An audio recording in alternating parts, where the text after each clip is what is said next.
Hello, இன்றைக்கி நம்ம என்ன பார்க்குறோம் அப்படின்னா சிஏ ஃபைனலில் ஏஎஃப்எம் அப்படின்ற பேப்பருக்கு அடியில் போர்ட்ஃபோலியோ மேனேஜ்மெண்ட் அப்படின்ற ஒரு டாபிக் தான் பார்க்க போகிறோம். ஸோ இந்த பேப்பரில் வந்துட்டு பார்த்தீங்கன்னா 20 மார்க்ஸ் தியரி கேட்பாங்க, ஃபோர் மார்க்ஸாக கேட்பாங்க. ஸோ இந்த சாப்டர்லேருந்து 4 மார்க்ஸ் தியரி வர பாசிபிலிட்டிஸ் இருக்குது. மீதி இருக்க 30 மார்க்ஸ் எம்சிக்யூ இருக்கும். பேலன்ஸ் இருக்க 50 மார்க்ஸ் வந்துட்டு சம் ஓரியன்டட் பேப்பர்.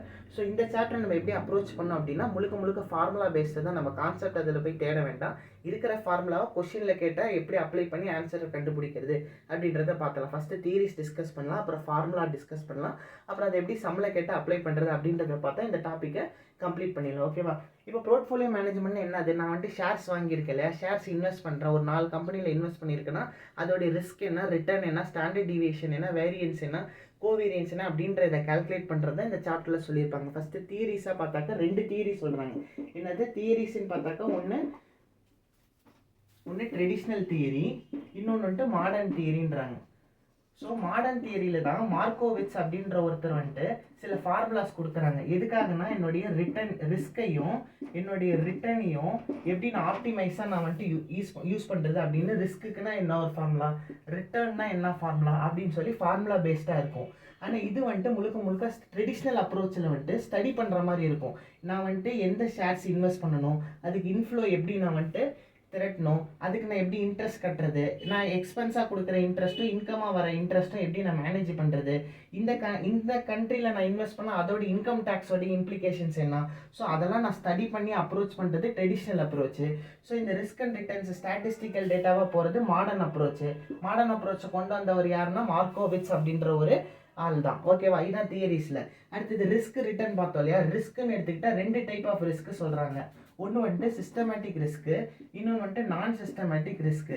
அது என்ன சிஸ்டமேட்டிக் நான் சிஸ்டமேட்டிக்? இது ஃபர்தராக என்ன சொல்கிறாங்கன்னா interest rate risk, market risk, அப்புறமேட்டு இன்னொன்று பர்ச்சேசிங் பவர் ரிஸ்க்கு. ஸோ இந்த சிஸ்டமேட்டிக் ரிஸ்க் ஃபர்தராக 3 பேர் ஜஸ்ட் தியரி ஆன்சர் பண்ணுறதுக்காக, அந்த 1 மார்க்கும் 4 மார்க் தியரி ஆன்சர் பண்ணுறதுக்காக டிஸ்கஸ் பண்ணுறோம். நான் சிஸ்டமேட்டிக் ரிஸ்க்னா என்னதுன்னா பிஸ்னஸ் ரிஸ்க்கு. அதாவது நான் பிஸ்னஸ் பண்ணுறதுலேருந்து எனக்கு எவ்வளோ ரிஸ்க் வரப்போகுது. அடுத்தது வந்துட்டு நம்ம ஃபைனான்சிங்லாம் பண்ணியிருப்போம் இல்லையா, மற்ற இடத்துலேருந்து ஷேர்ஸ் வாங்குறது, டிபெஞ்சர்ஸ் வாங்குறது, அது மூலயமா எனக்கு எவ்வளோ ரிஸ்க் இருக்குது அதை நான் அனலைஸ் பண்ணுறேன். இந்த ரெண்டுமே வந்துட்டு நான் சிஸ்டமேட்டிக்காக இருக்கும். சிஸ்டமேட்டிக்காக இருக்குன்னா இன்ட்ரெஸ்ட் ரேட்டு மாறுச்சுன்னா ப்ரைஸ் ஆஃப் த செக்யூரிட்டிஸ் எப்படி மாறுது, ரெண்டும் வந்துட்டு இன்வெர்ஸ் ரிலேஷன்ஷிப். ஸோ அந்த மாதிரிலாம் சொல்லியிருப்பாங்க. மார்க்கெட்டில் ரிஸ்க் என்னதுன்னா மார்க்கெட்டில் வந்துட்டு அந்த ஷேர்ஸோட ப்ரைஸ் மாறுது இல்லையா, சென்செக்ஸ் டெய்லி. ஸோ அது ரிலேட்டடான ரிஸ்க்கு. அப்புறம் பர்ச்சேசிங் பவர் ரிஸ்க்கு. ஸோ இது 3ம் சிஸ்டமேட்டிக்காக மாறும், இது 2ம் அன்சிஸ்டமேட்டிக்காக இருக்கும். ஏன்னா இது முழுக்க பேஸ்ட் ஆன் நம்மளுடைய பிஸ்னஸ் ரிலேட் பண்ணுது. ஆனால் இது 3 ரிலேட்டடாக வந்துட்டு மார்க்கெட்டை ரிலேட் பண்ணுது. ஓகேவா? அப்போ ஃபார்முலா படிக்கும் போது நம்ம ரிஸ்க்குன்னு என்ன, ரிட்டர்ன்னா என்ன ஃபார்முலா, அதில் சிஸ்டமேட்டிக் ரிஸ்க்கு என்ன ஃபார்முலா, அன்சிஸ்டமேட்டிக் என்ன ஃபார்முலா, அதெல்லாம் பார்க்க போகிறோம். ஓகேவா? இவ்வளோ தான் தியரிஸில் எக்ஸ்பிளைன் பண்ணுறாங்க. இன்னும் தாண்டி இருக்கும். இது ஜஸ்ட் என்ன இம்பார்ட்டண்ட்டோ அதை மட்டும் எடுத்து பார்த்துருக்கோம். வாங்க இப்போ ஃபார்முலாஸ் பார்க்கலாம்.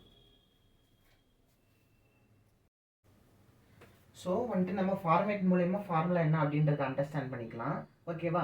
இப்போது இது வந்துட்டு ஒரு ஃபஸ்ட்டு ஃபார்மேட் ஞாபகம் வச்சுக்கோங்க. இதுலேருந்து என்ன கண்டுபிடிக்கலாம் அப்படின்னா எக்ஸ்பெக்டட் ரிட்டர்ன், அதாவது ரிட்டர்னுக்கான ஃபார்முலா என்னன்றதை பார்க்கறதுக்கு முன்னாடி அது எப்படி ஆன்சரில் போடுறோன்றதை புரிஞ்சுக்கிட்டா ஃபார்முலா ஈஸியாக புரிஞ்சிடலாம். ஸோ இது ஒரு ஃபார்மேட். ஓகேவா? இது என்னது அப்படி, இது எப்படி ஸ்டடி பண்ணுறதுன்னா ஒரு செக்யூரிட்டி எக்ஸ்ன்னு ஒரு செக்யூரிட்டி இருக்குது. அந்த செக்யூரிட்டி எக்ஸுக்கு ஒரு ரிட்டர்ன் கண்டிப்பாக வரணும். நான் அதில் இன்வெஸ்ட் பண்ணால் எனக்கு எவ்வளோ ரிட்டர்ன் கிடைக்கும் கரெக்டாக சொல்ல முடியாது.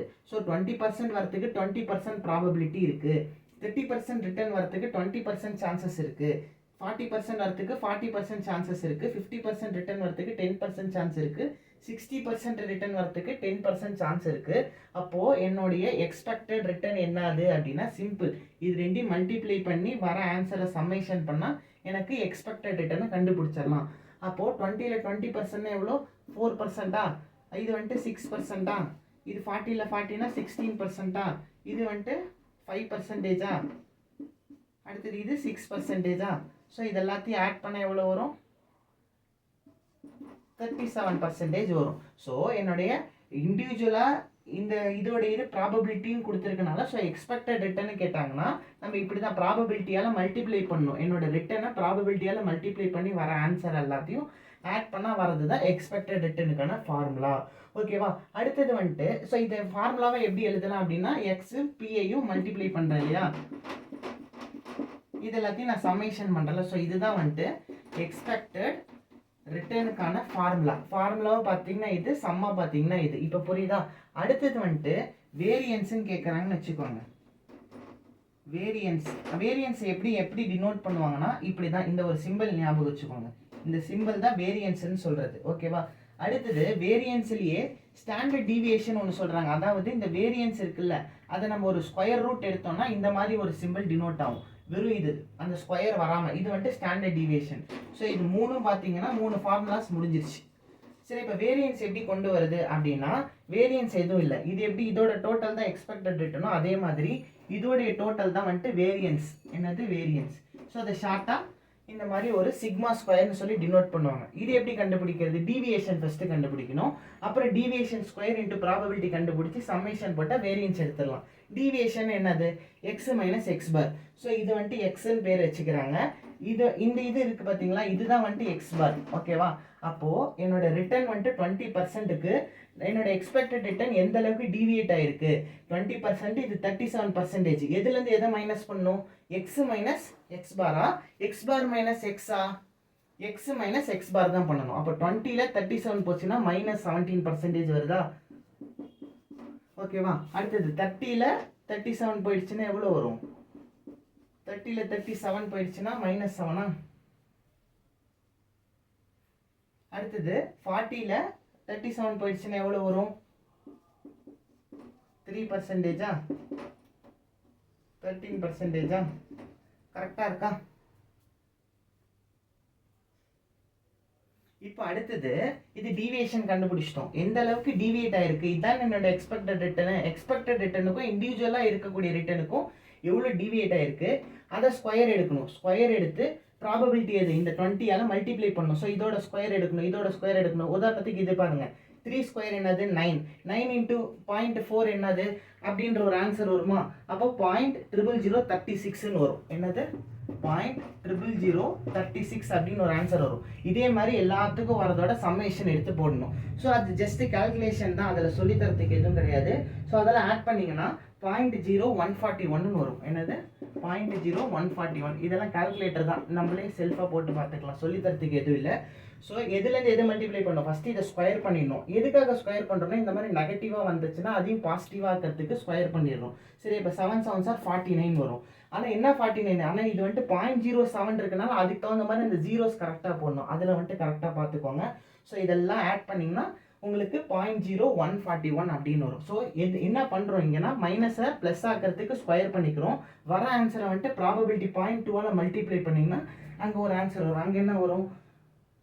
0.00098 அப்படின்னு வரும். ஸோ இந்த மாதிரி எல்லாத்தையும் கால்குலேட்டரில் மல்டிப்ளை பண்ணி போட்டு வர ஆன்சர். இப்போ இதெல்லாம் ஆட் பண்ணால் ஒன்று வருது இல்லையா, அதுதான் வேரியன்ஸ். ஓகேவா? வேரியன்ஸ் பார்த்துட்டிங்கன்னா ஸ்டாண்டர்ட் டிவிஷனுக்கு ஃபார்முலாலாம் கிடையாது, சிம்பிள். அது அப்படியே ஸ்கொயர் ரூட் எடுத்தால் வேலை முடிஞ்சு. ஸோ இதுக்கு ஃபார்முலாவே எழுதுனா எப்படி எழுதலாம்? இதுதான் அதுக்கான ஃபார்முலா. என்னது? எக்ஸ்லேருந்து எக்ஸ் பாரை மைனஸ் பண்ணி டீவியேஷன் கண்டுபிடிச்சோமா, அதோட ஸ்கொயர் பண்ணி அதை ப்ராபபிலிட்டியால் மல்டிப்ளை பண்ணோமா, அது எல்லாத்தையும் இண்டிவிஜுவலாக வரதை வச்சு சம்மேஷன் பண்ணோமா. ஸோ இதுதான் வேரியன்ஸ்க்கான ஃபார்முலா. இப்போ ஸ்டாண்டர்ட் டீவியேஷனுக்கான ஃபார்முலா வந்துட்டு ரூட் ஆஃப் வேரியன்ஸ்னு எழுதலாம். இதை அப்படியே காப்பி பேஸ்ட்டும் பண்ணலாம். ஓகேவா? அப்போ ஆன்சராக எழுதுனா இது வந்துட்டு 0.37ன்னு சொல்லலாம், 37%ன்னு சொல்லலாம். வேரியன்ஸ் கண்டுபிடிக்க சொல்லியிருக்காங்கன்னா இதுதான் வேரியன்ஸு 0.0141. ஓகேவா? இதே வந்துட்டு ஸ்கொயர் ரூட் எடுத்தால் என்ன வரும்? 11.87% வரும். ஸோ இதையும் நம்ம வந்துட்டு ஸோ நல்லா பார்த்துக்கிட்டிங்கன்னா ஃபஸ்ட்டு நம்ம பார்த்தோம் இல்லையா எக்ஸ்பெக்டட் ரிட்டர்ன், இதுக்கு பேர் ரிட்டர்னுக்கான ஃபார்முலா இதுதான். ஓகேவா? அடுத்தது ரிஸ்க்னா என்னதுன்னா risk is nothing but standard deviation தான். அப்போ இதை ஸ்டாண்டர்ட் டீவியேஷனும் சொல்லலாம், இல்லை இன்னொரு பேர் என்னது ரிஸ்க். அப்போது கொஷின்லலாம் எப்போல்லாம் ரிஸ்க் கண்டுபிடிங்க ரிட்டர்ன் கண்டுபிடிங்கன்னு கேட்டாங்கன்னா ஃபைண்ட் என்ன கேட்பாங்க கொஷினில்? ஃபைண்ட் ரிஸ்க்கு அண்ட் ரிட்டர்ன் அப்படின்னு சொல்லி கேட்டாங்க. கேட்டு இந்த மாதிரி கொடுத்துருந்தாங்கன்னா ஜஸ்ட் மல்டிப்ளை பண்ணி கொண்டு வருது. இதுதான் வந்துட்டு என்னது ரிஸ்கா ரிட்டர்னா? ரிட்டர்ன். ஓகேவா. அப்புறம் டீவியேஷனுக்கு ப்ராபபிலிட்டி போட்டால் இது வேரியன்ஸை ரூட் எடுத்தால் ஸ்டாண்டர்ட் டீவியேஷன் தான் ரிஸ்க்கு. அப்போது ரிஸ்க்குன்றது என்னது 11.87%. ரிட்டர்ன் கேட்குறாங்கன்னா எக்ஸ்பெக்டட் ரிட்டர்ன் தான் கேட்குறாங்க, அது 37%. இதுதான் ஃபைனல் ஆன்சர். புரியுதா? ஸோ இப்படி தான் ரிஸ்க் அண்ட் ரிட்டர்ன் கண்டுபிடிக்கணும். அதுக்கான ஃபார்மேட் இது, ஃபார்முலா இது. ஓகே. ஸோ இப்போ நம்ம பார்த்ததெல்லாம் இண்டிவிஜுவலாக இருக்கக்கூடிய ரிஸ்க் அண்ட் ரிட்டர்ன் தான். இண்டிவிஜுவல் செக்யூரிட்டிஸ்க்கான ரிஸ்க் அண்ட் ரிட்டர்ன்ஸ் தான் இப்போ பார்த்தோம். இப்போது எக்ஸுன்னு ஒரு செக்யூரிட்டிஸ் மட்டும் கொடுத்தா எக்ஸுக்கான ரிஸ்க் என்ன, எக்ஸுக்கான ரிட்டர்ன் என்னன்றதை பார்த்துட்டோம்.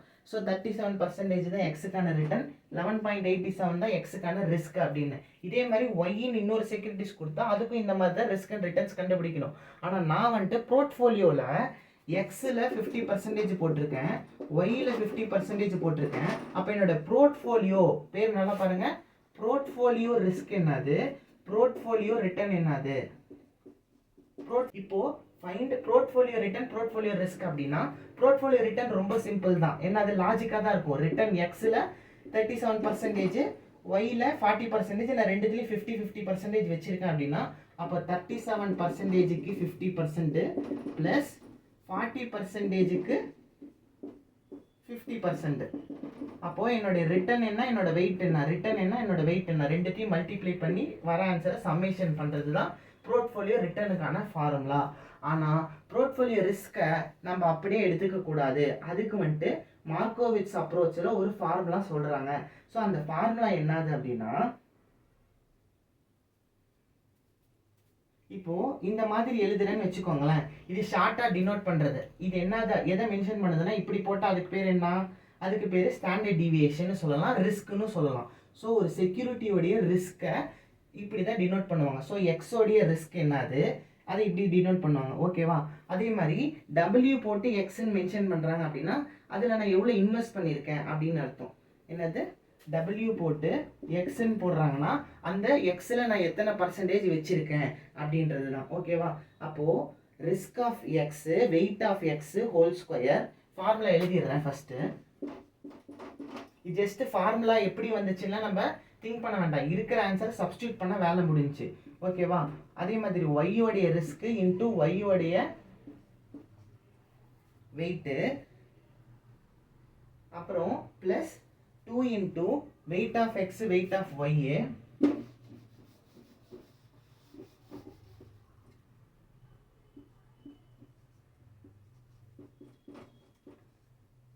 அப்புறம் காரிலேஷன் எக்ஸ் ஒய்.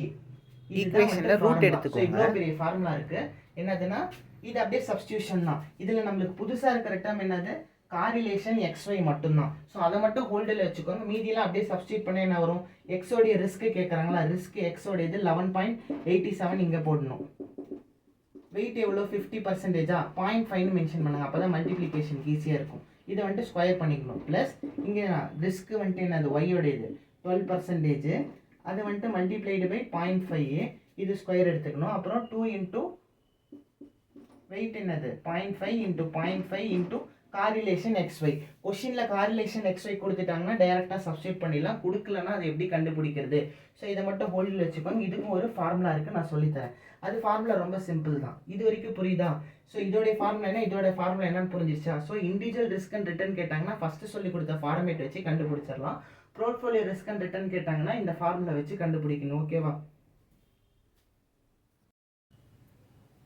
இப்போ புதுசாக 2 பார்க்கலாம். என்னதுன்னா கோவேரியன்ஸ் எக்ஸ்ஒய்க்கு கண்டுபிடிங்க, காரிலேஷன் எக்ஸ்ஒய்க்கு கண்டுபிடிங்க அப்படி கேட்டால் ஃபஸ்ட்டு ஃபார்முலா, ஃபஸ்ட்டு பார்த்த ஃபார்மேட் ஞாபகம் இருக்கா. ஃபஸ்ட்டு காலத்தில் ரிட்டர்ன் கொடுத்துருவாங்க, அப்புறமேட்டு ப்ராபபிலிட்டி கொடுத்துருவாங்க.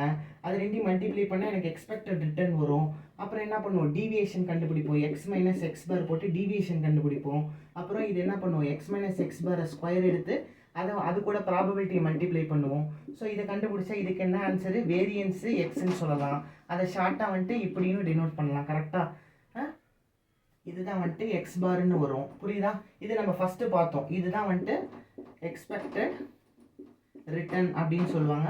இதுதான் வந்துட்டு வேரியன்ஸ்னு சொல்லுவாங்க. இதையே நான் ரூட் எடுத்தேன் அப்படின்னா, வேரியன்ஸ் ஸ்கொயர் ரூட் எடுத்தால் எனக்கு என்ன வரும், ஸ்டாண்டர்ட் டீவியேஷன் வரும். அதுக்கு இன்னொரு பேர் தான் ரிஸ்க். இதெல்லாம் வந்துட்டு ஃபஸ்ட்டு இதிலே கண்டுபிடிச்சிட்டோம். இதே மாதிரி ஒய் இன்னொரு செக்யூரிட்டிஸ் வருதா, அப்போ அதுக்கு இதே மாதிரி தானே போட போகிறோம்.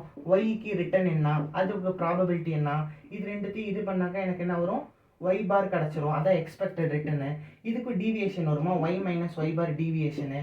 இதுக்கு நான் வேரியன்ஸ் கண்டுபிடிக்கணும்னா ஒய் மைனஸ் ஒய் பாரை ஹோல் ஸ்கொயர் பண்ணி ப்ராபபிலிட்டியால் மல்டிப்ளை பண்ணணும்.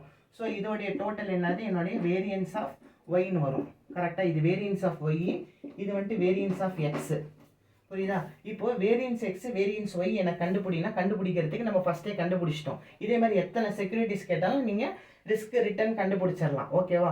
இதெல்லாம் இண்டிவிஜுவல் பேசிஸில் பார்க்குறோம். இப்போ கோவேரியன்ஸ்ன்றாங்க. அப்போது எக்ஸுக்கும் ஒய்க்கும் இருக்கக்கூடிய கோவேரியன்ஸ் எவ்வளோன்னு கண்டுபிடிக்கணும்னா இண்டிவிஜுவல் வேரியன்ஸ் நம்ம எப்படி கண்டுபிடிக்கிறோம், இதையே எடுத்து இதோட ஸ்கொயர் பண்ணி ப்ராபபிலிட்டியால் மல்டிப்ளை பண்ணுறோமா. ஆனால் கோவேரியன்ஸுக்கு எக்ஸ்ட்ராவாக ஒரு காலம் போட்டுக்கோங்க, எக்ஸ் மைனஸ் எக்ஸ் பார், அதாவது இதோடைய டீவியேஷன், அதான் டீவியேஷன் ஆஃப் எக்ஸு. அதே மாதிரி டீவியேஷன் ஆஃப் ஒய் என்னது, ஒய் மைனஸ் ஒய் பார். இது கூட ப்ராபபிலிட்டியை மல்டிப்ளை பண்ணணும். இதுக்கு ஒரு டோட்டல் வரும்ல ஆட் பண்ணா, இதுக்கு பேர் தான் கோவேரியன்ஸ் ஆஃப் எக்ஸ் ஒய். நல்லா திங்க் பண்ணி பார்த்தீங்கன்னா இண்டிவிஜுவலாக வேரியன்ஸ் கண்டுபிடிக்கணும் அப்படின்னா டீவியேஷனோட மல்டிப்ளை பண்ணி ப்ராபபிலிட்டியால் மல்டிப்ளை பண்ணுறோம். 3 பண்ணோம். டீவியேஷன் எடுத்து டீவியேஷனோட மல்டிப்ளை பண்ணி ப்ராபபிலிட்டி பண்ணுறோம். அது இண்டிவிஜுவல் வேரியன்ஸுக்கு. புரியுதா? அதே கோவேரியன்ஸுக்குன்னா டிஎக்ஸோடைய, அதாவது எக்ஸோடைய டீவியேஷன் ஒய்யோடைய டீவியேஷனை மல்டிப்ளை பண்ணுறோம். ஸ்கொயர் பண்ணுறதுக்கு பதிலாக இந்த 2 டீவியேஷனை மல்டிப்ளை பண்ணிடுறோம். வர ஆன்சரை ஆஸ் யூஷுவல் ப்ராபபிலிட்டியால் மல்டிப்ளை பண்ணி வரது எல்லாத்தையும் சம்மேஷன் எடுத்திங்கன்னா அதான் கோவேரியன்ஸ். புரியுதா? ஸோ இந்த டேபிளர் காலத்தோட டோட்டல் ஒவ்வொன்றுமே ஒவ்வொரு ஆன்சர். ஓகேவா? இதோடைய டோட்டல் வந்துட்டு எக்ஸ்பெக்டட் ரிட்டர்ன் ஆஃப் எக்ஸு, இதோடைய டோட்டல் வந்துட்டு எக்ஸ்பெக்டட் ரிட்டர்ன் ஆஃப் ஒய்யு, இதோடைய டோட்டல் வந்துட்டு வேரியன்ஸ் ஆஃப் ஒய்யு, இதோடைய டோட்டல் வந்துட்டு கோவேரியன்ஸ் ஆஃப் எக்ஸ் ஒய்யு. ஓகேவா? இது வரைக்கும் புரியுதா? கோவேரியன்ஸுக்கு தான் இந்த மாதிரி காலம்லாம் போடுற மாதிரி. அதே காரிலேஷன் எக்ஸ் ஒய் கேட்டாங்கன்னா அது ஜஸ்ட் இந்த ஒரு ஃபார்முலா நான் இப்போ கொடுக்குறேன், அதுலேருந்தே நம்ம டெரைவ் பண்ணுற மாதிரி இருக்கும். ஸோ காரிலேஷனுக்கு என்ன ஃபார்முலானா, கோவேரியன்ஸ் கண்டுபிடிச்சோம்ல, காரிலேஷன் எக்ஸ் ஒய்க்கு என்ன ஃபார்முலானா, கோவேரியன்ஸ் இப்போ கஷ்டப்பட்டு கண்டுபிடிச்சோம்ல, 2 மல்டிப்ளை பண்ணி ப்ராபபிலிட்டியால் மல்டிப்ளை பண்ணுறோம்ல, அது டிவைடட் பை ரிஸ்க்னா இப்படி தானே போடுவோம். எக்ஸோடைய ரிஸ்க் எவ்வளோ, ஒய்யோடைய ரிஸ்க் எவ்வளோ, ரெண்டுத்தையும் மல்டிப்ளை பண்ணி ஆன்சரை டிவைட் பண்ணிங்கன்னா ஒரு சொல்யூஷன் எவ்வளோ. இதுதான் காரிலேஷன் எக்ஸ் ஒய். புரிஞ்சுதா? ஓகேவா? இன்னைக்கு நம்ம என்னென்னலாம் பார்த்தோம் அப்படின்றத குயிக்காக சம்மரைஸ் பண்ணிடுறேன். ஸோ இன்னைக்கு நம்ம என்னென்ன பார்த்தோம், இண்டிவிஜுவலாக செக்யூரிட்டி பேசிஸில் ரிட்டர்னை எப்படி கண்டுபிடிக்கிறது, அதாவது எக்ஸ்பெக்டட் ரிட்டர்ன் எப்படி கண்டுபிடிக்கிறது, எக்ஸ் மைனஸ் எக்ஸ் பாரோட சம்மேஷன், அதாவது எக்ஸ் ப்ராபபிலிட்டி கொடுத்துருந்தாங்கன்னா ரிட்டர்ன் ப்ராபபிலிட்டி மல்டிப்ளை பண்ணி வரது தான் எக்ஸ்பெக்டட் ரிட்டர்ன். ஓகேவா? நெக்ஸ்ட் வந்துட்டு வேரியன்ஸ் ஃபார்முலா பார்த்தோமா, அதை ஷார்ட்டாக எப்படி டினோட் பண்ணுவாங்க, இப்படி டினோட் பண்ணுவாங்க. ஓகேவா? இதுக்கான ஃபார்முலா என்னதுன்னா summation of X minus X bar the whole square into probability வரதை வந்துட்டு சம்மேஷன் பண்ணுறோம். அதுக்கான ஃபார்மேட் தான் இது. ஸோ இது கண்டுபிடிக்கிறோம், டீவியேஷன் கண்டுபிடிக்கிறோம், ஸ்கொயர் எடுத்து ப்ராபபிலிட்டி மல்டிப்ளை பண்ணி சம்மேஷன் என்ன வருதோ அதுதான் வேரியன்ஸ். இது ஷார்ட்டாக இப்படி டினோட் பண்ணுவாங்க. ஓகேவா? அடுத்தது என்ன பார்த்தோம், ஸ்டாண்டர்ட் டீவியேஷன். இதை வந்துட்டு இப்படி டினோட் பண்ணுவாங்க. இதுக்கு இன்னொரு பேர் என்னது, ரிஸ்க்குன்னு சொல்லுவாங்க. என்னது, ரிஸ்க். அப்போ ரிஸ்க்குக்கான ஃபார்முலா கேட்டாங்கன்னா இங்கே என்ன கண்டுபிடிச்சிங்களோ அதை அப்படியே ரூட் எடுத்து எழுதிடுங்க. So root of variance x இப்படின்னு எழுதலாம்.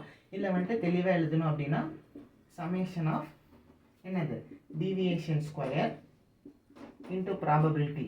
ஓகேவா? அதை ரூட் எடுத்திங்கன்னா ரிஸ்க் கண்டுபிடிச்சிடலாம். இது வந்துட்டு என்னன்னு பார்த்தோம், இண்டிவிஜுவல் செக்யூரிட்டிஸ்க்கு இது. இப்போ அதே மாதிரி போர்ட்ஃபோலியோக்கு பார்த்தோமா, எக்ஸ் ஒய் 50% இருக்குது. இப்போ ரிட்டர்ன் வந்துட்டு இண்டிவிஜுவலாக 20-40னா அப்போ போர்ட்ஃபோலியோ ரிட்டர்ன் என்னது அப்படின்னு கேட்டாங்கன்னா ஜஸ்ட் இது 2 மல்டிப்ளை பண்ணி வர ஆன்சரை சம்மேஷன் போடுறது தான். அப்போ இதில் 50% 10%, இதில் 50% 20%, இதோட டோட்டல் 30% வருதா. அதை ஃபார்முலாவை எப்படி பார்ப்பீங்க, என்னுடைய ரிட்டர்ன் நம்ம வந்துட்டு எக்ஸு ஒய்ன்னு மென்ஷன் பண்ணுவோம். எக்ஸில் அதோடைய வெயிட்டால் மல்டிப்ளை பண்ணுறோம். ஓகேவா? அடுத்தது ஒய்யை வந்துட்டு ஒய்யோட வெயிட்டால் மல்டிப்ளை பண்ணுறோம். ரெண்டுத்தையும் ஆட் பண்ணால் போர்ட்ஃபோலியோ ரிட்டர்ன் கண்டுபிடிச்சிடலாம். இது ஈஸி தான்.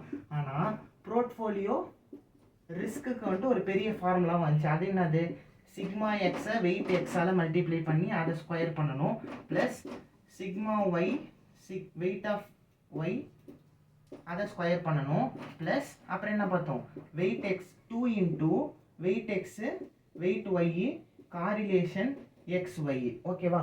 இது ஒன்று பார்த்தோம். ஸோ மொத்தம் எத்தனை, 1 2 3. இது இண்டிவிஜுவலுக்கு. அதே வந்துட்டு போர்ட்ஃபோலியோவில் 1 2 2 பார்த்தோமா. 5வது காரிலேஷன் எக்ஸ் ஒய்னா என்னது. ஸோ கோவேரியன்ஸ் என்னது, deviation of X into deviation of Y probability, இதெல்லாம் சமேஷன் பண்ணணும். அடுத்தது இது வந்துட்டு covariance X Y divided by risk of X risk of Y. புரியுதா, ஃபார்முலாஸ்லாம் புரியுதா? ஸோ இதில் ஒரு 5, இதில் ஒரு 2, 7 ஃபார்முலாஸ் ஃபார்மேட்டோட சம்மில் எப்படி கேட்பாங்க, எப்படி அதை ஆன்சர் பண்ணுன்றதை பார்த்துருக்கோம். அடுத்த பார்ட்டில் மீதி இருக்கிற டாபிக்லாம் பார்க்கலாம். தேங்க்யூ.